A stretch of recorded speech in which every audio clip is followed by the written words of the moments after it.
Welcome back my dear students.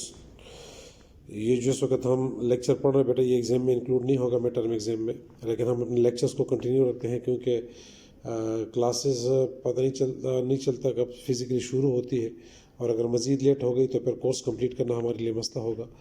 Therefore जो है वो हम अपनी क्लासेस कंटिन्यू रख लेते हैं। आपके पास ये वीडियो लेक्चर होंगे जिस वक्त आप एग्ज़ाम से फारिग हो जाए, फिर आराम से जो है ये लेक्चर नंबर 13 से ऑनवर्ड 12 तक तो मिड टर्म में आएगा, और 12 के बाद ये 13 से आगे जो कोर्स होगा ये इंशाल्लाह फिर फाइनल एग्ज़ाम के लिए प्रिपरेशन करेंगे। ठीक है बेटा। सो प्रीवियस लेक्चर में बेटा हमने SCI के बारे में पढ़ा, और पर्टिकुलरली फिर हमने जो SCI का H है, ह्यूमन के हवाले से हमने काफ़ी डिटेल स्टडी की है। ह्यूमन क्या चाहता है, ह्यूमन के क्या नीड्स होते हैं, ह्यूमन किस तरह से हेयर करता है, किस तरह से वो सी करता है, कौन सी चीज़ें वो लाइक करता है, ह्यूमन मेंटल मॉडल क्या होता है, ह्यूमन की अंडरस्टैंडिंग कैसे होती है, उसकी कॉग्निशन क्या होती है, उसकी साइकोलॉजी क्या होती है, ये सारी चीज़ें हम इससे पहले पढ़ चुके हैं। और इसकी नीड ये थी बेटा कि चूँकि हम जब सॉफ्टवेयर बिल्ड करते हैं तो HCI का एम और गोल ये था कि जब हम सॉफ्टवेयर बिल्ड करते हैं तो सॉफ्टवेयर बिल्ड करने के पीछे जो हमारा मेन लॉजिक था वो यही था बेटा कि हम ह्यूमन पॉइंट ऑफ व्यू से या यूज़र पॉइंट ऑफ व्यू से हम सॉफ्टवेयर को बिल्ड करें। अगर हम सॉफ्टवेयर की बिल्डिंग को जो है वो ह्यूमन पॉइंट ऑफ व्यू से बाईपास करके बिल्ड करते हैं तो उसका नतीजा ये निकलता है कि फिर जब ये सॉफ्टवेयर फंक्शनलिटी वाइज कितना ही एक्टिव क्यों ना हो, फंक्शनल क्यों ना हो, लेकिन जब यूज़र इसको यूज़ करता है और वो उसमें का प्रॉब्लम्स को फेस करता है, कम्प्लेक्सिटी को फेस करता है, तो फिर उसे लाइक नहीं करता, डिसलाइक करता है। तो हमने ये पढ़ा था कि मोस्ट ऑफ द प्रोजेक्ट्स या मोस्ट ऑफ द सॉफ्टवेयर जो फिजिकली इन्वायरमेंट में रिजेक्ट होते हैं या फेल हो जाते हैं यूजिबिलिटी पॉइंट ऑफ व्यू से, उसकी मेन कॉज क्या है बेटा? उसकी मेन कॉज यही है कि चूँकि वो जब डिज़ाइन किए जाते हैं तो डिज़ाइनर्स या सॉफ्टवेयर बिल्डर्स जो है वो यूज़र को माइंड में नहीं रखते, बल्कि वो अपने जो है वो टेक्निकलिटीज़ को, अपनी एक्सपर्टीज़ को माइंड में रखते हैं। उसके जहन में ये होता है कि जो फंक्शन है वो परफॉर्म होना चाहिए, तो वो फुलफिल होना चाहिए। तो फंक्शन तो फुलफिल हो जाता है, एकम्प्लिश हो जाता है, लेकिन यूज़र जो है वो उस फंक्शन को परफॉर्म करने के लिए सिस्टम से जब इंटरेक्ट करता है, वो इंटरेक्शन उतनी डिफ़िकल्ट होती है या उसके लेवल से इतनी हाई होती है कि उसको परफॉर्म नहीं कर पाता। तो अगर वो फंक्शनलिटी करे भी लेकिन यूज़र से ना परफॉर्म कर पाए तो हम कहते हैं कि सिस्टम की यूजिबिलिटी जो है वो बहुत लो है। तो लो यूजिबिलिटी के साथ जो है वो सिस्टम की क्वालिटी इफेक्ट होती है, क्योंकि usability is a factor of quality. तो हम जब क्वालिटी की बात करते हैं तो हम यही कहते हैं कि इसमें यूजिबिलिटी मैक्सिमम होनी चाहिए ताकि यूज़र जो है वो कोई प्रॉब्लम फेस ना करे।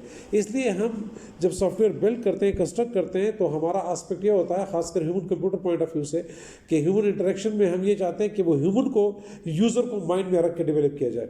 इसलिए स्टार्ट के लेक्चर्स में हमने ये पढ़ा था बेटा कि जो ह्यूमन कंप्यूटर इंटरेक्शन का ऑब्जेक्टिव ये है कि चूँकि वर्ल्ड में एनवायरनमेंट डिफरेंस है, यूज़र का लेवल डिफरेंस है, लोगों के एनवायरनमेंट डिफरेंस है, लोगों के लिटरेसी रेट में फ़र्क है, लोगों के लैंग्वेज अंडरस्टैंडिंग में डिफरेंसेस मौजूद है, लोग टेक्नोलॉजिकली एक दूसरे से डिफ़र करते हैं। इस तरह हमने ये भी एक बात की थी कि इकोनॉमिकली या फाइनेंशियली जब चीज़ें डिफ़र होती है तो वहाँ पर लोगों की जो परचेसिंग पावर होती है, रियल चीज़ों को जो है वो परचेस करने की, वो भी लो होती है, तो उस वजह से भी क्वालिटी इफेक्ट हो जाती है। तो इन सारे पॉइंट्स को जो हमने माइंड में रख के HCI को स्टडी करना शुरू किया था, तो हमने ये कहा था कि जब भी सॉफ्टवेयर बिल्ड किया जाएगा तो इस चीज़ को इंश्योर किया जाएगा कि हम किस लेवल के लोगों के लिए प्रोजेक्ट बना रहे हैं, वो यूज़र कौन से हैं, वो एनवायरनमेंट कौन सी है, वो रीजन दुनिया में कौन सी है जहाँ पर ये यूज़ होगा।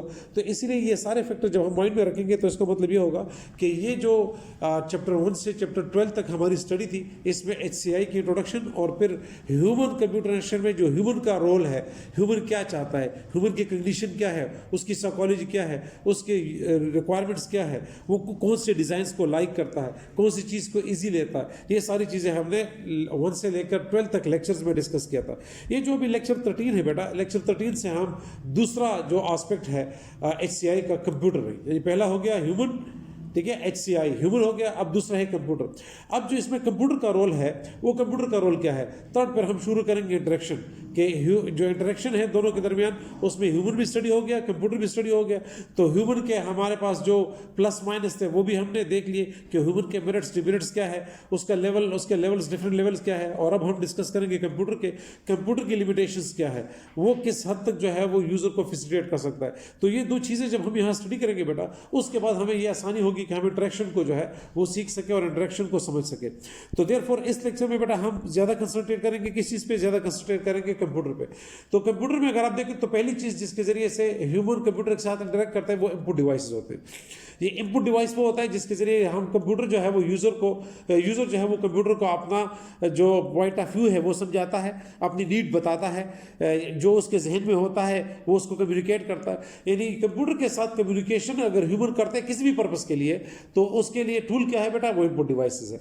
अब इनपुट डिवाइस के जरिए से ह्यूमन जो है वो अपना पॉइंट ऑफ व्यू कंप्यूटर को बताता है या कंप्यूटर के साथ कम्युनिकेशन करता है। इसके हमारे पास different devices, different types of devices है, क्योंकि ह्यूमन डिफरेंट तरीकों से कम्युनिकेट करता है। जैसे हमने ह्यूमन में पढ़ा है, ह्यूमन साइकी में पढ़ा है कि हम स्पीकिंग के जरिए से, टच के जरिए से, हियरिंग के जरिए से, विजन के जरिए से हम इंटरेक्शन करते हैं दुनिया में लोगों के साथ। इसी तरह की इंटरेक्शन हम कंप्यूटर के साथ भी करते हैं। तो कंप्यूटर में इनपुट डिवाइसेस जो है बेटा, ये इनपुट डिवाइसेस वो डिवाइसेस है जिसके जरिए से हम कंप्यूटर के साथ इंटरेक्ट करना चाहते हैं, अपना पॉइंट ऑफ व्यू कंप्यूटर को समझाना चाहते हैं, या जिस पर्पस के लिए हम कंप्यूटर के साथ इंटरेक्ट करना चाहते हैं कंप्यूटर वो इंटरेक्शन जो है वो अंडरस्टैंड कर सके। तो इनपुट डिवाइसेस वो डिवाइस होंगे जो यूजर के जो है यूजर के इनपुट को ले सके बेटा, और फिर वो कंप्यूटर को इंटरप्रेट कर सके और कंप्यूटर उसको अंडरस्टैंड करके रिप्लाई जो है वो आउटपुट फॉर्म में कर सके। तो ये अगर इस तरह से काम चलेगा बेटा तो हम इसको कहेंगे ये इनपुट डिवाइस है। The type of devices that receive data from the user, receive input from the user, convert it into human understandable computer understandable format, उसको कन्वर्ट करता है किस चीज़ में जो बेटा, कंप्यूटर अंडरस्टैंडेबल फॉर्मेट में, और कंप्यूटर के लिए जब वो इंटरप्रेट हो जाता है कंप्यूटर इसके मुताबिक एक्ट अपॉन करता है, इसको कहते हैं इनपुट डिवाइसेस। तो हमारे पास different types of input devices बेटा, कुछ टेक्स्ट इनपुट डिवाइसेस जिस तरह कीबोर्ड है, कुछ पॉइंटिंग डिवाइसेस है हमारे पास बेटा जिस तरह माउस है, जॉयस्टिक्स है, ये चीज़ें हैं बेटा।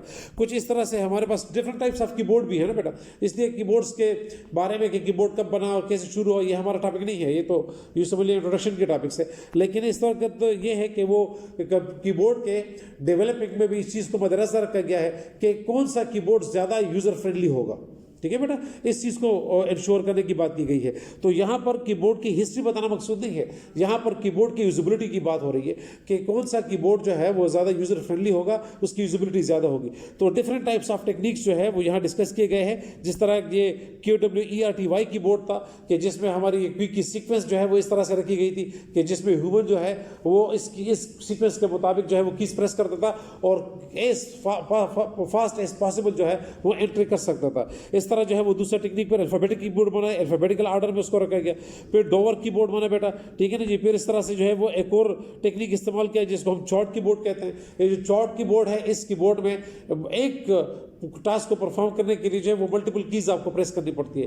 तो ये डिफरेंट टाइप्स ऑफ कीबोर्ड्स बेटा इसलिए बनाए गए कि कौन सा कीबोर्ड ज़्यादा यूज़र फ्रेंडली होंगे, यानी कीबोर्ड की डिज़ाइनिंग में भी इस बात को मद्देनजर रखा गया कि कौन सा कीबोर्ड ज़्यादा यूज़र फ्रेंडली होगा, उसकी यूजिबिलिटी ज़्यादा होगी, यूज़र इजी फील करेगा, फिजिबल फील करेगा इस कीबोर्ड को यूज़ करते हुए। तो यहाँ जो टेक्निक डिस्कस किए गए हैं सारे के सारे वो इस पॉइंट ऑफ व्यू से डिस्कस किए गए हैं कि कौन सा कीबोर्ड जो है वो यूज़र के लिए ज़्यादा से ज़्यादा फिजिबल है। ठीक है बेटा, इसी तरह से जो है वो हमारे पास अगर हम देखें तो इस वक्त मोबाइल्स में टच स्क्रीन है, ठीक है बेटा, जिसमें टच स्क्रीन है या उसके कीबोर्ड बड़े स्मॉल होते हैं, अगर टच स्क्रीन नहीं भी है तो स्मॉल कीबोर्ड होते हैं। अब उसमें मल्टीपल फंक्शंस होते हैं, यानी एक की मल्टीपल फंक्शन करती है।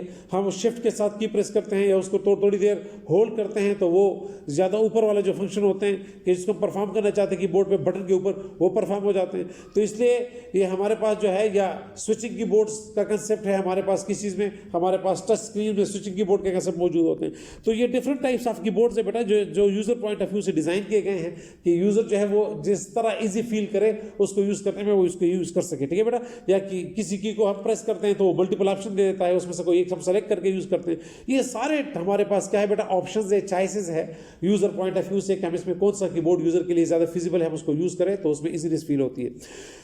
इसी तरह बेटा कंप्यूटर के साथ इंटरेक्शन के एक और तरीके भी हैं कि हम हैंड राइटिंग के जरिए से कंप्यूटर को अपनी बात समझा सकते हैं। बहुत से इस तरह से जो है वो स्क्रीन डिज़ाइन किए गए हैं, डिजिटल स्क्रीन डिज़ाइन किए गए हैं जिस पे आप लिखते हैं, डिजिटल पेन के जरिए से कंप्यूटर आपकी उस राइटिंग को अंडरस्टैंड करता है फिर आपको रिप्लाई करता है। ठीक है बेटा, इस तरह से जो है वो हमारे पास स्क्रीन मौजूद है।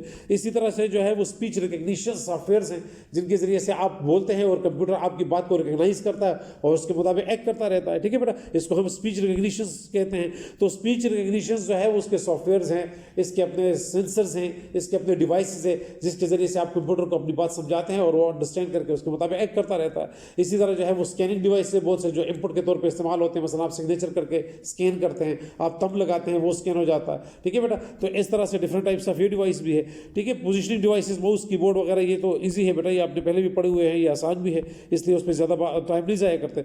वो चीज़ें जो इस वक्त आप लोगों के नॉलेज में नहीं है उसको ज़्यादा डिस्कस कर लेते हैं। जिस तरह यहाँ स्टाइलस की बात की गई, लाइट पिन की बात की गई है कि जिसके ज़रिए से हम कंप्यूटर के अंदर जो है वो कोई चीज़ पॉइंट आउट करना चाहते हैं, राइट आउट करना चाहते हैं, इंडिकेट करना चाहते हैं, या उसको जो है वो कंप्यूटर के अंदर सेलेक्ट करना चाहते हैं, तो हम स्टाइलस एंड लाइट पिन को यूज़ करते हैं। आई गेजिंग करते हैं, यानी हम आई कंट्रोल के जरिए से कंप्यूटर को कंट्रोल करते हैं, ठीक है बेटा। जैसे हम इस वक्त जो है वो हम आई अपने स्क्रीन के टच ये मोबाइल में हम उसको लॉक करते हैं तो आई पकड़ लेते हैं तो वो ओपन हो जाता है। इस तरह उसके जो है वो टेक्स्ट को ऊपर नीचे करने के लिए, स्क्रीन को कंट्रोल करने के लिए हम आई गेजिंग करते हैं। तो आई गेज के जरिए, आई के जरिए कंप्यूटर के स्क्रीन को कंट्रोल करना, कंप्यूटर को कंट्रोल करना, ये भी इनपुट का एक टाइप है, ठीक है बेटा। तो इस तरह से जो है वो डिफरेंट कर्सर कीज है जिसके जरिए हम मूवमेंट करके कंट्रोल करते हैं कंप्यूटर को। तो ये इनपुट डिवाइसेस है कि जो इस वक्त कंप्यूटर के इंटरेक्शन में डिफरेंट टाइप से ह्यूमन इंटरेक्ट करना चाहते हैं कंप्यूटर के साथ। वो राइटिंग के जरिए से भी करना चाहते हैं, टच के जरिए से भी करना चाहता है, आई के जरिए से भी करना चाहते हैं, पॉइंट के जरिए से करना चाहता है, ठीक है ना जी, स्कैन के जरिए से भी करना चाहता है। तो जितनी भी टाइप्स है इस वक्त जिसके जरिए इंटरेक्शन पॉसिबल है कंप्यूटर के साथ बाय इनपुट, तो वो हमने यहाँ डिस्कस कर लिया, ठीक है बेटा। दूसरा हमारे पास है डिस्प्ले डिवाइसेस, यानी वो डिवाइसेस जिसके जरिए से जो हमने इंटरेक्शन की है, वो इंटरेक्शन जो है वो उसका जो भी रिजल्ट है वो हमारे सामने आ जाए, ठीक है बेटा। तो इसके लिए पहले दौर में सीआरटी इस्तेमाल होते थे, कैथोड ट्यूब इस्तेमाल होते हैं जिसको हम टीवी कहते हैं, ठीक है बेटा। टीवी मॉनिटर्स का जो दौर है वो सीआरटी है। उसके बाद एलसीडीज आई, लिक्विड क्रिस्टलाइन डिस्प्ले आए, अभी एलईडीज आ गई, लिक्विड जो है लाइट एमिटिंग डायोड्स आ गए। तो ये डिफरेंट टाइप्स ऑफ हमारे पास डिस्प्ले डिवाइसेस है।